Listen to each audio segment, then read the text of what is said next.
Hello दोस्तों, कैसे हैं आप सभी। स्वागत है आप सभी का। सीटेट का पेपर फाइनल हो चुका है। 16 तारीख जब ये मैं वीडियो बना रही हूँ 16 तारीख हो चुकी है। यानी 14 और 15 आप सभी को पता है कि 14-15 की डेट यहाँ पर फिक्स थी जिसके अंदर सीटेट का एग्जाम हुआ। तो ऑल ओवर सबका हो गया जिसने भी भरा था और जो वहाँ पे देने गया। लेकिन सबसे इम्पोर्टेंट बात यह है कि अभी बहुत सारे यूट्यूब चैनल इस तरीके की बातें कर रहे हैं कि बहुत ज़्यादा मतलब पेपर जो है वो 14 तारीख का इजी था कि 15 तारीख का हार्ड था। तो देखो, हार्ड और इजी तो कुछ नहीं था।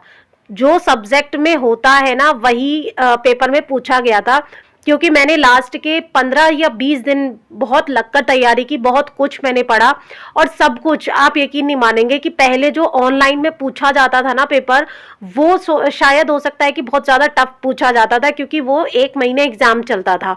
तो सीबीएसई के पास में ना क्वेश्चन नहीं होते थे कि किस तरीके से घुमाए, तो वो हार्ड से हार्ड देते थे। और इनफैक्ट मैं आपको बताऊं कि 2024 में जो 2023 का दिसंबर वाला पेपर हुआ था उसमें मैं अपेयर हुई थी और उसके अंदर मैंने ना संस्कृत जो देखी थी ना वो बहुत भारी थी। क्योंकि पता है 10th क्लास की संस्कृत का पेपर का उन्होंने रमाबाई जो है वो 10th या 9th क्लास का था चैप्टर, उसको उन्होंने उठा के दिया। पूरा इतना लेंदी दिया था कि उसको सॉल्व करने में ही पढ़ने में ही बहुत टाइम चला गया था।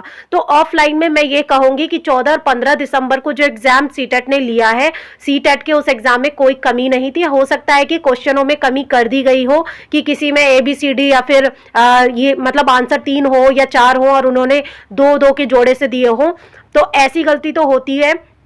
लेकिन अगर मैं आपको ये बताऊं कि एग्जाम का जो पैटर्न था वो बहुत इजी था। मतलब अगर किसी ने 4 महीना भी लगकर पूरी एनसीईआरटी पढ़ ली होती और साथ में कुछ नोट्स पढ़ लिए होते या फिर कुछ अच्छे यूट्यूब चैनलों को फॉलो कर लिया होता तो उनके लिए वो भारी नहीं था। अब देखिए यहाँ पर देखिए मेरी संस्कृत लैंग्वेज थी और यहाँ पर पहले भी आप देख सकते हैं कि मेरा जो सेट है वो जी है और यहाँ पर बहुत सारे क्वेश्चंस इतने अच्छे थे कि मतलब आप यकीन नहीं मानेंगे कि मुझे पेपर बहुत ज़्यादा हार्ड नहीं लगा। मैं बता रही हूँ हार्ड नहीं लगा क्योंकि मैंने बहुत कुछ जो भी पढ़ा था एंड टाइम पर वो सब इसमें आया है।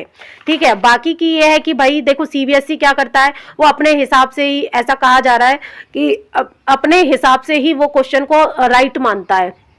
तो अगर वो ऐसा करता है तो भाई वो तो फिर उसमें तो हम कुछ नहीं कह सकते हैं।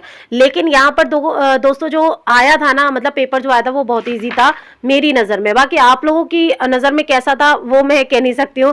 काफ़ी बच्चे जो थे ना वो कंफ्यूज हो रहे थे। देखो ब्रेल लिपि वाले में कंफ्यूज हो रहे थे। तो यहाँ पर तो देखो समय यहाँ पर ये इसका आंसर ये था कि पहले में तो ब्रेल आता, शिक्षक को ब्रेल एक स्पर्श प्रणाली होती है ना का उपयोग करना चाहिए क्योंकि ये स्पर्श मतलब सुनने, मतलब छूते हैं हम इसको। ठीक है, और ये आवृत्ति संग्राहक, आवृत्ति तो कहा, फ्रीक्वेंसी कहाँ, बोलने में तो दृष्टिवादिता को फ्रीक्वेंसी की क्या जरूरत है ना। तो वो कान से सुनेगा, है ना, वो बहरा थोड़े ही है कि उसको फ्रीक्वेंसी आप दोगे।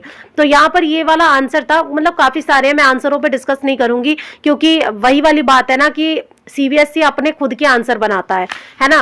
तो यहाँ पर देखिए पेपर तो बहुत इजी था और मैथ का भी पेपर जो था ना वो भी बहुत इजी था। सेकंड वालों की मैं बात नहीं कर रही हूँ, जिन्होंने सेकंड पेपर में मैथ लिया था या उनकी मैं बात नहीं कर रही हूँ। मैं जो पेपर 1 में मैथ लिया था ना वो बहुत ज्यादा इजी था।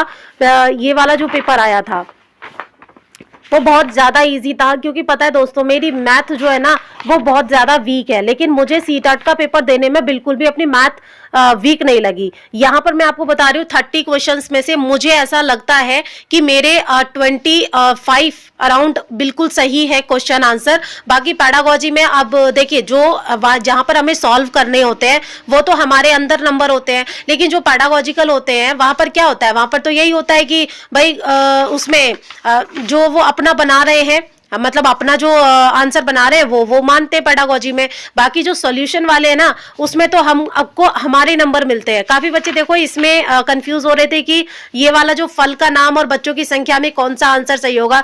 तो भाई देखो यहाँ पे ये कह रहा था कि अंगूर और केलों को पसंद करने वाले बच्चों की संख्याओं का अंतर 16 है। तो यहाँ पर आपको करना था कि पहले तो आपको अंगूर वाला लेना था जो कि कितना है 28 है, और फिर केले वाले को लेना था, केले वाले दोनों को ऐड करके और फिर उनको अंतर बताना था आपको कि क्या उनके बीच में 16 का अंतर है, तो यहाँ पर ये सही नहीं आ रहा था। लेकिन यहाँ पे देखो ये तीसरा वाला जो आंसर था ना, ये बिल्कुल सही था कि 10 बच्चे इस तालिका में दिए गए किसी भी फल को पसंद नहीं करते। तो मैंने यहाँ पे क्या किया कि सबको जोड़ दिया और उसको 150 बच्चे थे ना, यहाँ पे दिया गया था कि 150 फल है, 150 बच्चों में से है ना 150 बच्चे थे, तो मैंने क्या किया कि ये जोड़कर 140 आया और 150 में से माइनस किया तो 10 बच्चे, बिल्कुल सही बात थी। तो यही इसका सही आंसर था। काफी बच्चे इसमें कंफ्यूज हो रहे थे। बाकी क्वेश्चन बहुत अच्छा आया था और मैं बार बार कहूंगी कि देखो दूसरे को ब्लेम मत करो, हम अपनी तैयारी खुद से नहीं करते हैं, समय को नहीं देखकर चलते हैं और उसी वजह से हम पीछे रह जाते हैं।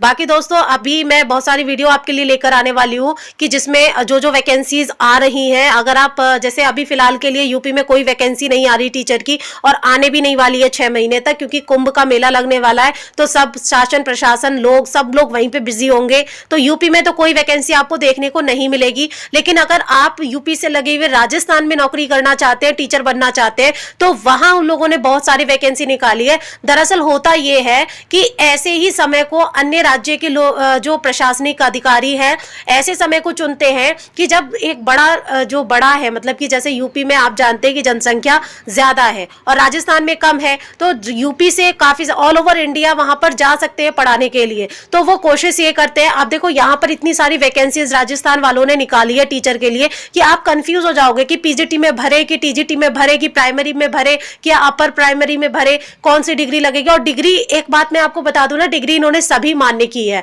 तो सभी मान्य की है मतलब आपके पास बहुत सारे मौके हैं।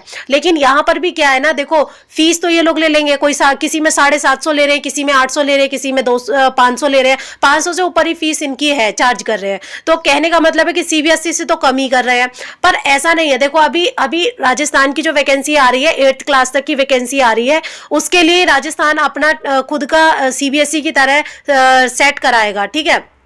अब यहाँ पर क्या है कि राजस्थान वाले जो हैं उसमें ऐसा कहा जा रहा है कि बिल्कुल सीटेट से मिलता हुआ आपको कुछ नहीं मिलेगा उसके अंदर, मतलब हो सकता है कि बहुत ज्यादा डीपली उसमें मिल जाए। तो यार एक चीज मैं आपको कहना चाहूंगी कि किसी भी अपनी तैयारी पर फोकस करिए, कौन सा यूट्यूब चैनल क्या कहता है, या फिर सरकार की कमी निकालना, या फिर प्रशासनिक अधिकारियों या आयोग को गलत ठहराना, इसे कुछ मिलना जाना नहीं है। बस ये है कि कॉन्सेंट्रेट होकर पढ़ाई कीजिए, समझिए, पैटर्न को समझिए। और प्रीवियस ईयर जो क्वेश्चन होते हैं, पीवाईक्यूज होते हैं, मैं हमेशा से अपने चैनल पर कहती हुई आई हूँ कि वो बहुत अच्छे होते हैं, बहुत मोस्ट इंपॉर्टेंट होते हैं। और मैं आपको बता दूं ना कि कम से कम इसमें सीटेट में ना, कम से कम दोस्तों आप यकीन नहीं मानोगे, मैंने प्रीवियस ईयर के क्वेश्चंस काफी पढ़े थे। इतना मैं कहूंगी कि जो एसएसटी वाला पोर्शन था ना, उसके अंदर प्रीवियस ईयर से कोई क्वेश्चन नहीं आया था। हो सकता है कि वैसे आ गया हो, जो आंखों से छूट गया हो ज्योग्राफी वगैरह में, बट वैसे प्रीवियस ईयर का कोई क्वेश्चन नहीं था, कोई एक नया ही क्वेश्चन बना हुआ था। तो आराम से इसकी टेंशन नहीं लेनी है। देखो हमारे पास नौकरी पानी है, हमें सर्टिफिकेट नहीं चाहिए। तो सीटेट अगर आपका नहीं भी निकलता है ना, तो अगले के लिए तैयारी कर लो। लेकिन अगर आपको राजस्थान की वैकेंसी में मौका मिल रहा है बिना सीटेट वीटेट मांगे, तो आप उसकी तैयारी में लगो, उसको भी पढ़ो, ताकि आपके पास में ऑप्शन रहे जॉब मिलने का। क्योंकि इस टाइम पर है ना, भारत के अंदर किसी भी कोने में जॉब मिले वो ज्यादा जरूरी है, भारत के अंदर किसी भी सर्टिफिकेट से ज्यादा। फिलहाल आपका क्या कहना है, क्या पेपर बहुत ज्यादा हार्ड आया था या नॉर्मलाइजेशन होना चाहिए या नहीं, तो कमेंट में जरूर बताइएगा।